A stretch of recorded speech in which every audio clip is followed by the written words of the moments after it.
Hi all, എല്ലാവർക്കും ഞങ്ങളുടെ പുതിയ വീഡിയോയിലേക്ക് സ്വാഗതം. ഇന്നത്തെ ഞങ്ങളുടെ വീഡിയോയിൽ വർക്ക് ലൈഫ് ബാലൻസിനെ പറ്റി നമുക്ക് സംസാരിക്കാം. അതിപ്പോൾ കഴിഞ്ഞ കുറേ ദിവസങ്ങളായിട്ട് മീഡിയാസിലും ന്യൂസ് പേപ്പറിലും ഒക്കെ ചർച്ച ചെയ്യപ്പെടുന്ന ഒരു വിഷയമാണല്ലോ. അതിനെപ്പറ്റി നമുക്ക് അതെ, തീർച്ചയായിട്ടും. അത് കഴിഞ്ഞ ദിവസങ്ങളിൽ മീഡിയയിൽ, എല്ലാത്തരം മീഡിയകളിലും, കോർപ്പറേറ്റ് വേൾഡുകളിലെ, ഗവൺമെന്റ് തലങ്ങളിലൊക്കെ ചർച്ച ചെയ്യപ്പെട്ട ഒരു വിഷയമാണ്. ഈ വർക്ക് ലൈഫ് ബാലൻസ് ഈ പറഞ്ഞ പോലെ ഒരു പുതിയ കാര്യമൊന്നുമല്ല. ഇത് കുറെ നാളായിട്ട് ആൾക്കാർ പറയപ്പെടും, സംസാരിക്കുന്നതും അറിയാവുന്ന കാര്യമാണ്. പക്ഷെ ഇപ്പം ഒരു ഡിസ്കഷൻ പോയിന്റായി മാറിയത് ഈ പറഞ്ഞ ഇവയിലെ സംഭവം മൂലമാണ്. അതായത് ഒരു മലയാളിയായ അന്ന സെബാസ്റ്റ്യൻ എന്ന് പറയുന്ന ഒരു ചാർട്ടേഡ് അക്കൗണ്ടന്റ് പെൺകുട്ടി ജൂലൈയിൽ മരിച്ചത് കമ്പനിയിലെ വർക്കിന്റെ സ്ട്രെസ്സിൽ മൂലമാണെന്നാണ് പറയുന്നത്. അപ്പോൾ അത് ജൂലൈ മരിച്ചെങ്കിൽ ഇതിപ്പം പബ്ലിക് അറിയാൻ തുടങ്ങിയത് അന്നയുടെ അമ്മ ഒരു ഇമെയിൽ അയച്ചു ഇവയുടെ ഇന്ത്യൻ മേധാവിക്ക്. അപ്പോൾ അങ്ങനെയാണിത് ജനം അറിയാൻ, അതായത് പൊതുവായി അറിയപ്പെടാൻ അറിഞ്ഞത്. അതെ. അപ്പം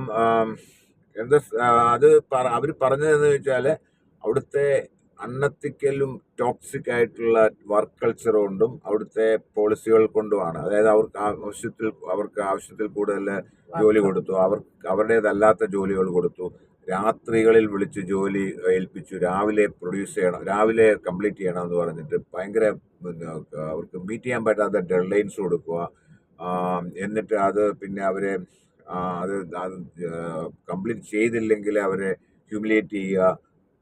അങ്ങനെ മാനസികമായി തകർക്കുകയും ശാരീരികമായി അവരുടെ ആരോഗ്യം നിലനിർത്താൻ അവരെ സഹായിക്കായിരിക്കും, അവർക്ക് ഉറങ്ങാനുള്ള സമയമോ ഭക്ഷണം കഴിക്കുക, അങ്ങനെ ഭയങ്കര ടോക്സിക് ആയിട്ടുള്ള ഒരു വർക്ക് കൾച്ചറാണ് അവർ ചെയ്തുകൊണ്ടിരുന്നത്. അപ്പം അതാണ് അവരുടെ അലിഗേഷൻ. അപ്പോൾ ഇതിപ്പം പറഞ്ഞതിന് ശേഷം ഇത് ആദ്യത്തെ സംഭവം ഒന്നുമല്ല. ഇതുപോലെ ഒത്തിരി സംഭവങ്ങൾ നടത്തിയിട്ടുണ്ടാവും, പലതും ആരും പറഞ്ഞിട്ടില്ല. പക്ഷെ ഇപ്പൊ ഈ സംഭവത്തിന് ഈ മെയിൽ പുറത്തു വന്നതിന് ശേഷം പല ആൾക്കാർ ഇവയിലുള്ളവരും മറ്റ് ബിഗ് ഫോർസ്, അതായത് KPMG, PwC, ഡെലോയിറ്റ്, ഇവയെ, പിന്നെ അതുപോലെ മറ്റുള്ള ടെക് കമ്പനീസിൽ ഒക്കെ ഉള്ളവർ ഇതുപോലെ അവരുടെ അനുഭവങ്ങൾ പങ്കുവെച്ചുകൊണ്ട് വന്നിട്ടുണ്ട്. അപ്പം ഇതിനകത്ത് നമ്മളിപ്പോൾ ഈ വിഷയത്തെ പറ്റി, അതായത് ഈ ഇൻസിഡന്റിനെ പറ്റി അല്ല പർട്ടിക്കുലർ സംഭവം, ഇത് നമുക്കൊരു പാഠമായിരിക്കണം എന്നുള്ള രീതിയിൽ ചില കാര്യങ്ങൾ, ഇതിന്റെ ബാക്ക്ഗ്രൗണ്ട്, അല്ലെങ്കിൽ ഇതിന്റെ ഒരു പെർസ്പെക്റ്റീവ് നമുക്കൊന്ന് ആസ്വദിക്കാം. ഇപ്പം ഞാൻ പറഞ്ഞല്ലോ, ഇപ്പം ഞാൻ കഴിഞ്ഞ ദിവസം ഒരു സ്റ്റാറ്റിസ്റ്റിക്സ് കണ്ടു. ഈ ലോകത്തിൽ ഏറ്റവും കൂടുതൽ വർക്ക് ചെയ്യുന്ന ആൾക്കാർ ഉള്ള രാജ്യങ്ങളിൽ ഇന്ത്യ മുൻപന്തിയിലാണ്. അത് നോക്കുകയാണെങ്കിൽ ഈ ഡെവലപ്പിംഗ് കൺട്രീസിലാണ് ആൾക്കാർ കൂടുതൽ വർക്ക് ചെയ്യുന്നത്. മനസ്സിലായില്ലേ? ഡെവലപ്ഡ് കൺട്രീസിൽ ആൾക്കാർ കുറച്ചേ വർക്ക് ചെയ്യുന്നുള്ളൂ. പല യൂറോപ്യൻ കൺട്രീസിൽ ഇപ്പം 4 days ആണ് വർക്ക് ചെയ്യുന്നത്, 4 days വീക്കാണ്. അപ്പം അവരൊക്കെ അവരുടെയൊക്കെ എക്കണോമി നല്ല രീതിയിൽ പോകുന്നുണ്ട്, അവിടുത്തെ ആൾക്കാരൊക്കെ നല്ല രീതിയിൽ ജീവിക്കുന്നുണ്ട്. അപ്പോൾ അതിൻ്റെ അർത്ഥം എന്ന് പറഞ്ഞാൽ ക്വാണ്ടിറ്റി ഓഫ് വർക്ക് അല്ല ഇമ്പോർട്ടൻറ്റ്. അതിനേക്കാൾ ഇമ്പോർട്ടൻ്റ് എന്ന് പറഞ്ഞാൽ ക്വാളിറ്റി ഓഫ് വർക്കാണ്. ഇപ്പം നമ്മളൊരു കാര്യം നോക്കിക്കഴിഞ്ഞാൽ ഈ ഡെവലപ്പ് കൺട്രീസ് ആണ് ഈ ലോകത്തിൽ നമ്മൾ ഉപയോഗിക്കുന്ന പല സാധനങ്ങളും, പല പോപ്പുലർ സാധനങ്ങളും, ഫിസിക്കലായിട്ടുള്ള സാധനമായാലും ടെക്നോളജി പ്രൊഡക്ട്സ് ആയാലും ഉണ്ടാക്കിയിട്ടുള്ളത്.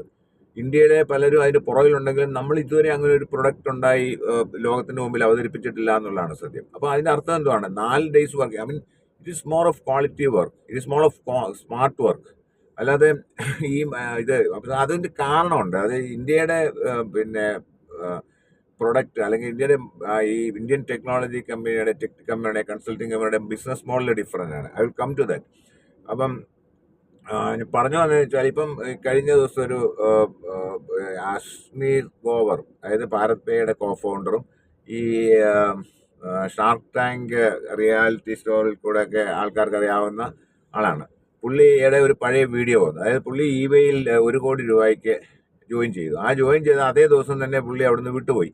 പുള്ളി പറയുന്നത്, ഞാനിവിടെ ചെന്നപ്പം അവിടുത്തെ എംപ്ലോയീസ് എല്ലാം ഒരുതരം മരിച്ച ഡെഡ് ബോഡി പോലെ തോന്നിയെന്നാണ്. എന്ന് പറഞ്ഞാൽ അവർക്ക് എമോഷൻസ് ഒന്നുമില്ല, അവരിങ്ങനെ വർക്ക് ചെയ്തുകൊണ്ടിരിക്കുകയാണ്. അപ്പോൾ അതുകൊണ്ട്, പക്ഷെ അതിൽ വേറൊരു കോൺട്രവേഴ്ഷ്യൽ സ്റ്റേറ്റ്മെന്റോട് നടത്തി, ഇങ്ങനെയുള്ള ആൾക്കാർ വർക്ക് ചെയ്യുന്ന കമ്പനികളാണ് ബെറ്റർ കമ്പനി. അത് ഇവർക്ക് എമോഷൻസ് ഇല്ല. അപ്പോൾ അവർ ഇരുന്നങ്ങനെ റോബോട്ടിനോട്ട് വർക്ക് ചെയ്തുകൊണ്ടിരുന്നുള്ളൂ.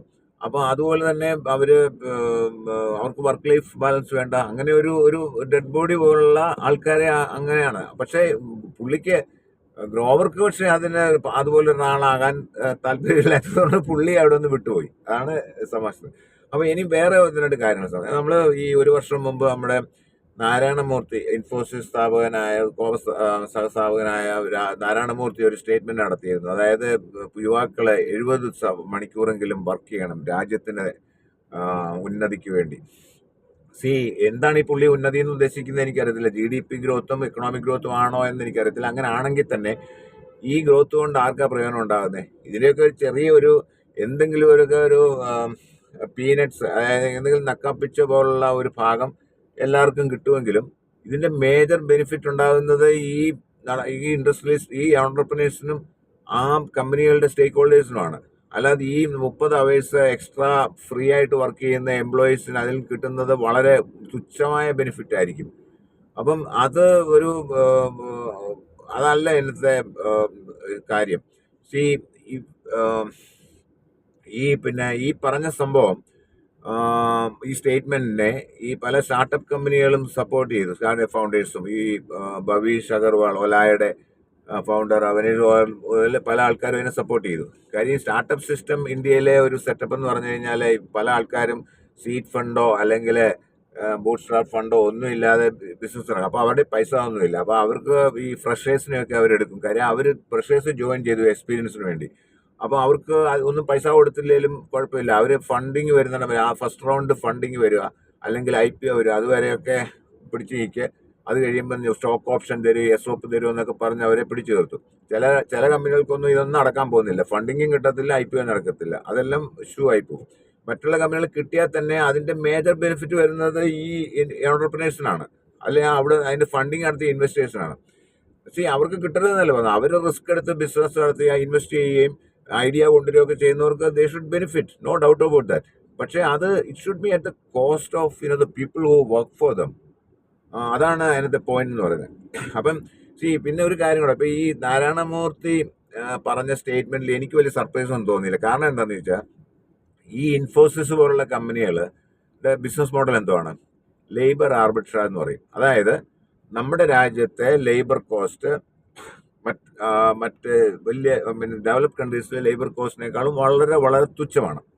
അപ്പോൾ ഇവിടുത്തെ വർക്കേഴ്സിനെ കൊണ്ട് ജോലി ചെയ്യിപ്പിച്ച് ചെയ്യുമ്പം അവർക്ക് വളരെ ലോ കോസ്റ്റ് ആയിട്ട് ഈ സർവീസ് ആ രാജ്യങ്ങൾ കൊടുക്കും. അപ്പോൾ അവർക്ക് അവരുടെ രാജ്യത്ത് ഈ സെയിം പ്രോസസ്സ് അല്ലെങ്കിൽ ഇത് നടത്തണം, ഈ പ്രോസസ്സ് ഇത് ചെയ്യണമെങ്കിൽ ഉണ്ടാകുന്ന കോസ്റ്റിൽ വളരെ തുച്ഛമായ കോസ്റ്റിലാണ് ഈ കമ്പനികളൊക്കെ പ്രൊവൈഡ് ചെയ്യുന്നത്. ദാറ്റ് ഈസ് ബിക്കോസ് ഓഫ് ഇവിടുത്തെ ലേബർ കോസ്റ്റ്. അതാണ് ലേബർ ആർബിട്രേജ് എന്ന് പറഞ്ഞത്. അതാണ് അവരുടെ ബിസിനസ് മോഡൽ, വേറൊന്നുമല്ല. അപ്പം എന്തുകൊണ്ടാണ് നമ്മൾ ഇന്ത്യൻ കമ്പനീസ് ഈ വലിയ പോപ്പുലർ പ്രൊഡക്ട്സോ മറ്റേതൊന്നും ഉണ്ടാക്കാത്തത്? കാര്യം അവർ പ്രൊഡക്ട്സ് എല്ലാം ഉണ്ടാക്കുന്നത്, അവർ മറ്റുള്ളവർക്ക് വേണ്ടി പ്രോസസ്സ് ചെയ്യുക. അവരുടെ ബിസിനസ് പ്രോസസ്സാണ് കൂടുതൽ ഇവർ ചെയ്തുകൊണ്ടിരിക്കുന്നത്. അതായത് P2P പ്രോസസ്സ്, അല്ലെങ്കിൽ R2R പ്രോസസ്സ്, അല്ലെങ്കിൽ OTC പ്രോസസ്സ്, അങ്ങനെയുള്ള പ്രോസസ്സുകളാണ് കൂടുതലും ചെയ്യുന്നത്. പിന്നെ ചില കേസുകളിലൊക്കെ ചില ആപ്ലിക്കേഷൻ ഇംപ്ലിമെന്റേഷൻ, അതായത് ERP ഇംപ്ലിമെന്റേഷൻ, CRM ഇംപ്ലിമെന്റേഷൻ, ഇതൊക്കെ ചെയ്യുന്നുണ്ട്. അല്ലാതെ they are not developing any ERP, they are not developing any CRM, they are not developing any business applications or anything. മനസ്സിലല്ലേ? അപ്പം ഇനി അതാ ചെയ്യേണ്ടത്. ഇപ്പം ഈ ഇതുപോലെ ഇത്ര നമ്പർ ഓഫ് അവേഴ്സ് ഒക്കെ വരുന്ന വേണമെന്ന് നാരായണമൂർത്തി പോലുള്ള ആൾക്കാർ ആവശ്യപ്പെടുന്നത് എന്തിനാണെന്ന് ചോദിച്ചാൽ, ഇന്ത്യക്ക് കോമ്പറ്റീഷനായി. ഇൻഫോസിസ് ഒക്കെ വരുന്ന സമയത്ത് വേറെ ആരുമില്ല. ഇപ്പം ഇത് നമ്മളെപ്പോലെ ഡെവലപ്ഡും ഡെവലപ്പിംഗ് ആയിട്ടുള്ള കൺട്രികളിൽ ഇതിനേക്കാളും ലേബർ കോസ്റ്റ് കുറച്ച് ചെയ്യാൻ ആൾക്കാരുണ്ട്. അപ്പം അവർക്ക് ഇതിനേക്കാളും കുറഞ്ഞ റേറ്റിൽ പ്രപ്പോസ് ചെയ്യാൻ പറ്റും ഈ രാജ്യങ്ങൾക്ക്. അപ്പം ഇന്ത്യക്ക് ആ ഓർഡർ കിട്ടത്തില്ല, അല്ലെങ്കിൽ ആ പ്രോസസ് കിട്ടത്തില്ല. അപ്പം അങ്ങനെ ചെയ്യണമെന്നുണ്ടെങ്കിൽ ഇങ്ങനെ ചെയ്യണം. ഈ 40 അവേഴ്സ് വർക്ക് ചെയ്യുന്നതിന് പകരം 30 അവേഴ്സ് എക്സ്ട്രാ ഫ്രീ ആയിട്ട് വർക്ക് ചെയ്ത് കഴിഞ്ഞാൽ സംഭവം തീർന്നില്ലേ? ഓൾമോസ്റ്റ് അതിന്റെ പകുതി റേറ്റിൽ അവർക്ക് കിട്ടിയില്ലേ? അതാണ് സംഭവം. അതിനുവേണ്ടിയാണ് അത് ചെയ്യുന്നത്. അതെ, അതിനുവേണ്ടി. അതാണ് അവരുടെ ഉദ്ദേശം, അതാണ് അവരുടെ മോഡല്. അതിനിപ്പോ ഇന്ത്യയുടെ ഡെവലപ്മെന്റ് എന്നും പറഞ്ഞുകൊണ്ട് ആൾക്കാരെ പറ്റിക്കാൻ നോക്കുകയാണ്. ഇന്ത്യൻ ഡെവലപ്മെന്റ് എന്ന് ഇത് ഒരു രീതി പറഞ്ഞാൽ, ഞാൻ കമ്മ്യൂണിസ്റ്റുകാരൊന്നുമല്ല, പക്ഷെ എന്നാലും പറയാം, പണ്ട് കാർൽ മാർക്സ് പറഞ്ഞ ഒരു കാര്യം ശരിയാണ്. ഈ ബിസിനസ്, ഈ ക്യാപിറ്റലിസ്റ്റുകള് ഈ വർക്കേഴ്സിനെ ഊറ്റിക്കുടിച്ചാണ് മുതൽ ഉണ്ടാക്കുന്നത്. ആ ഒരു കാര്യം ശരിക്കും പറഞ്ഞാൽ സത്യമാണെന്ന് ഈ ഇപ്പം നടക്കുന്ന ഓരോ ഇൻസിഡന്റ് കാണുമ്പോൾ നമുക്ക് തോന്നിപ്പോകും, ശരിക്കും പറഞ്ഞു കഴിഞ്ഞാൽ. എനിവേ, നമ്മൾ ഇത് അൾട്ടിമേറ്റ്ലി എന്താണ് ഇപ്പം ഈ സംഭവം വന്നതിന് ശേഷം ഗവൺമെന്റ് ഇൻവെസ്റ്റിഗേഷൻ ഇത് ഇനിഷ്യേറ്റ് ചെയ്തിട്ടുണ്ട്. പക്ഷേ ഇതൊരു ഐ ഓപ്പണറാണ്. ഇത് ആദ്യത്തെ സംഭവമല്ല, അവസാനത്തെ സംഭവമല്ല. ഇതുപോലുള്ള സംഭവങ്ങൾ ഇനി ഉണ്ടാകാതിരിക്കണമെങ്കിൽ കോർപ്പറേറ്റ് വേൾഡ് ചിന്തിക്കണം. ഓക്കെ, അവര് ബിസിനസ് നടത്തുന്നത് വെറും ലാഭത്തിന് വേണ്ടി ആയിരിക്കരുത്. അത് എന്നാ പിന്നെ അതാണ് ഞാൻ പറഞ്ഞത്, ഇവർക്ക് യാതൊരു തത്വദേശ ഇപ്പൊ ഈ എയും ജനയും ഒക്കെ വരുമ്പം അവർ ഈ ജോലിക്കാരെയും ഒക്കെ റീപ്ലേസ് ചെയ്യും. അതുകൊണ്ട് കാര്യം അവർക്ക് അതൊന്നും ഒരു മാനുഷിക പരിഗണനയോ അല്ലെങ്കിൽ ജനങ്ങൾക്ക് ജോലി കിട്ടണമെന്നോ ഈ മരണവത്ത് പറയുന്ന പോലെ ഡെവലപ്മെന്റ്, എന്തോ ഡെവലപ്മെന്റ്, ആൾക്കാർക്ക് അൺഎംപ്ലോയ്മെന്റ് ആയിട്ട് ആൾക്കാർക്ക് ജോലി ഇല്ലാതെ അൺഎംപ്ലോയ്മെന്റ് ആക്കി ഡെവലപ്മെന്റ് ഉണ്ടാക്കി, അതായത് ജോബ്ലെസ് ഗ്രോത്ത് എന്ന് പറയുന്നത് അതാണോ വേണ്ടത്? അങ്ങനെ വന്നിട്ട് എന്താ കാര്യം? ഇപ്പം നിങ്ങൾ ഉണ്ടാക്കുന്ന പ്രൊഡക്ട്സ് ഒക്കെ നിങ്ങൾ ചെയ്യുന്ന ഇത് ഫോറിൻ കൺട്രീസിന് വേണ്ടിയാണ് കൂടുതലും പ്രോസസ്സ് ചെയ്യുന്നത്. പക്ഷേ വാട്ട് അബൌട്ട് ഇന്ത്യൻ മാർക്കറ്റിൽ ആൾക്കാർക്ക് സാധനങ്ങൾ വാങ്ങിക്കാൻ പൈസ ഇല്ലെങ്കിൽ, ജോലി ഇല്ലെങ്കിൽ അവിടെ പൈസ കാണത്തില്ല. പൈസ ഇല്ലെങ്കിൽ ഇവിടുത്തെ ഡിമാൻഡ് കുറയും. ഇവിടുത്തെ ഡിമാൻഡ് കുറഞ്ഞു കഴിഞ്ഞാൽ ഇവിടുത്തെ എക്കണോമിക് ഗ്രോത്ത് കുറയും, ഡൊമസ്റ്റിക് GDP കുറയും. സോ അതെന്താണ് മനസ്സിലാക്കാത്തതെന്നാണ് പിന്നെ എനിക്ക് മനസ്സിലാകാത്തത്. എപ്പോഴും നമുക്ക് ഈ ഫോറിൻ കൺട്രീസ്, അതേ പറഞ്ഞ ഫോറിൻ രാജ്യങ്ങളെ, ഡെവലപ്ഡ് കൺട്രീസ് മറ്റുള്ള ഇതിനേക്കാളും കോസ്റ്റ് കുറഞ്ഞ രാജ്യങ്ങളെ ഡിപ്പെൻഡ് ചെയ്തിരിക്കുമ്പോൾ അതും നമ്മളുടെ നിന്ന് പോകും. ഇവർ ചെയ്യേണ്ടത് എന്താണെന്ന് ചോദിച്ചാൽ മറ്റുള്ള രാജ്യങ്ങൾ, മറ്റുള്ള ഭീകരന്മാർ ചെയ്യുന്നത് പോലെ നല്ല പുതിയ പ്രൊഡക്ട്സ് ഉണ്ടാക്കണം. പുതിയ ഡിസ്ക്രിപ്റ്റീവ് ഐഡിയസ് കൊണ്ടുവന്ന് പുതിയ പ്രൊഡക്ട്സുകൾ ഉണ്ടാക്കി രാജ്യത്തിന് മുമ്പിൽ ഇത് ചെയ്യണം. ഫിസിക്കൽ പ്രൊഡക്റ്റ് ആയിരിക്കണം, കാറാണ്, അല്ലെങ്കിൽ ERP ആണ്, അല്ലെങ്കിൽ CRM ആണ്, അല്ലെങ്കിൽ വേറെ എന്തെങ്കിലും ബിസിനസ് ആപ്ലിക്കേഷൻ, ഇതൊക്കെ ചെയ്യണം. അല്ലാതെ വേറെ ആരെങ്കിലും ഉണ്ടാക്കിയ പ്രൊഡക്ട്സ് ഇംപ്ലിമെന്റ് ചെയ്യുകയും വേറെ അവർ ചെയ്യുന്ന ആ പ്രൊഡക്ട്സ് ഉപയോഗിച്ച് ചെയ്യുന്ന പ്രോസസ്സുകൾ പിന്നെ എൻട്രി ചെയ്യുകയും മാത്രം ചെയ്യുന്ന പരിപാടിയല്ല ചെയ്യേണ്ടത്. അതാണ് നമുക്ക് മനസ്സിലാകേണ്ടത്. അതുകൊണ്ട് നമ്മൾ പറഞ്ഞു വന്നതെന്ന് ചോദിച്ചാൽ ഇത് ഒരു ഐ ഓപ്പണറാണ് എല്ലാവർക്കും ആകേണ്ടത്. രാജ്യം ഈ കോർപ്പറേറ്റ് വേൾഡുകളിൽ ചിന്തിച്ച് ഇതിന് മാറ്റം ഉണ്ടാകണം. അതുപോലെ ഗവൺമെന്റ് ഇതിനകത്ത് ഇടപെടണം, ഇതിനകത്ത് പോളിസികൾ ഉണ്ടാകണം, ഉള്ള ലോസ് കംപ്ലൈ ചെയ്യാൻ അവരെ അതിനുള്ള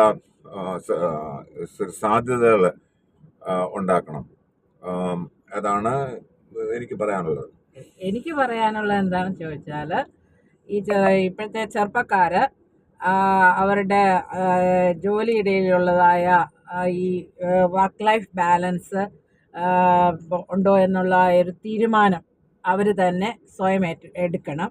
പിന്നെ നമ്മൾ നോക്കുകയാണെങ്കിൽ ഈ ഡെവലപ്ഡ് ആയിട്ടുള്ള കൺട്രീസിൽ അവിടെങ്ങും ആരും പിന്നെ ജോലി കഴിഞ്ഞതിന് ശേഷം പോയി വർക്ക് ചെയ്യുകയോ അവരുടെ ഹോളിഡേയ്സിലോ ഈവൻ ഈ വീക്കെൻഡിൽ പോലും അവർ വർക്ക് ചെയ്യത്തില്ല.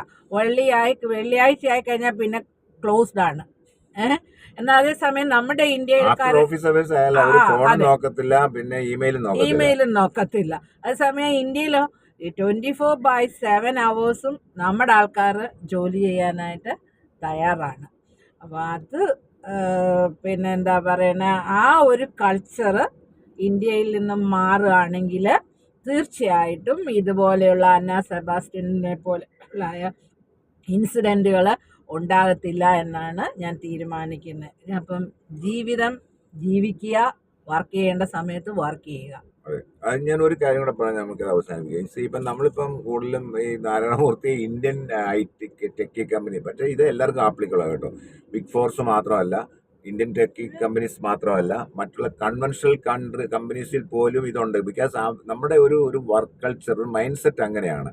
അതായത് ആൾക്കാർ സമയത്തിന് പോവാന്ന് പറയുന്ന ഒരു ക്രിമിനൽ കുറ്റമായിട്ടാണ് പല ബിസിനസ്സുകാരും കാണുന്നത്.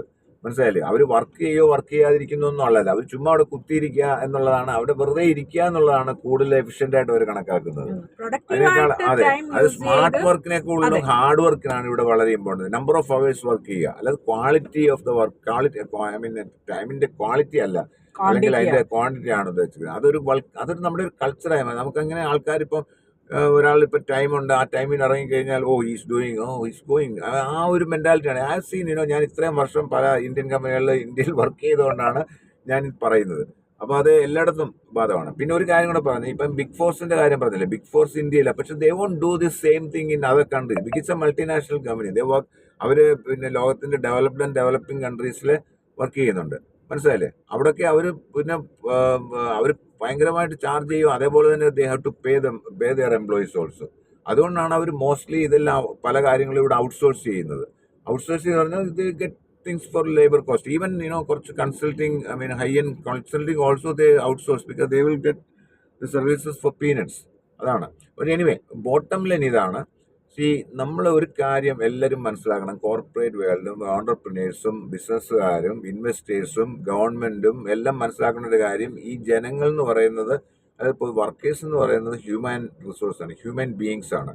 അവര് റോബോട്ട്സ് അല്ല, അല്ല. അവർക്ക് ലൈഫ് ഉണ്ട്, എമോഷൻസ് ഉണ്ട്, അവർക്ക് മെന്റൽ ആൻഡ് ഹെൽത്ത് ആരോഗ്യമില്ലേ പിന്നെ എന്തോ വെൽബീയിങ്ങിന്റെ ജോലി ആവശ്യമുണ്ട്. അതുകൊണ്ട് മനുഷ്യൻ വർക്ക് ചെയ്യുന്നത് ജീവിക്കാൻ വേണ്ടിയാണ്. അവര് വർക്ക് ചെയ്യാൻ വേണ്ടിയല്ല അവർ ജീവിക്കുന്നത്, അവർ ജീവിക്കാൻ വേണ്ടിയാണ് വർക്ക് ചെയ്യുന്നത്. ഇത് മാത്രം മനസ്സിലാക്കണം. അതെ, enjoy your life. Yes. So okay, ഇത്രയേ ഉള്ളൂ ഈ വീഡിയോയില്. അപ്പോൾ ഞങ്ങൾ ഇനി പുതിയൊരു വീഡിയോ ആയിട്ട് വരുന്നത് വരെ നിങ്ങളെല്ലാവരും പിന്നെ വെയിറ്റ് ചെയ്യുക. ഞങ്ങൾ ഉടനെ വരുന്നതായിരിക്കും അടുത്ത video. Thank you. Bye, thank U.